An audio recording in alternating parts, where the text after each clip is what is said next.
મારું યાત્રા ચાલે છે, પદયાત્રા અહીંયા જામનગર અમારા ઘરથી દ્વારકાધીશ સુધી. અને બસ આ બધાના આશીર્વાદ રહે અને શ્રીજી બાબા દ્વારકાધીશના બધા ઉપર કૃપા રહે, આ જ મારી પ્રાર્થના છે. અને અમે હમણાં પદયાત્રામાં 5 દિવસથી ચાલીએ છીએ અને 2-4 દિવસમાં પહોંચી જશું.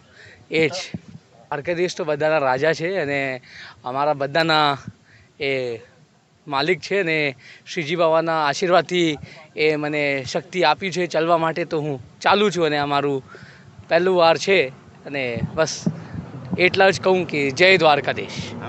દ્વારકાધીશનું કૃપા રહે અને બધા શ્રીજી બાબા બધાને સંભાળીને રાખે ને બધાને આશીર્વાદ આપે. એ જ બધા યુવાને ભગવાનના પ્રતિ પ્રેમ રાખવું જોઈએ અને બધા યુવાને સનાતન પ્રતિ પ્રેમ રાખવું જોઈએ. અને બધા યુવાને બસ એ જ મારી બધા યુવાને એક મેસેજ મોકલાવું છું, મારા ભાઈઓ અને મારા મિત્રોને, કે આપ બધા શ્રીજી બાબાના આશીર્વાદ લઈને આગળ વધો. અને જ્યારે ભગવાન છે તો કંઈ ચિંતા નહીં કરવાનું.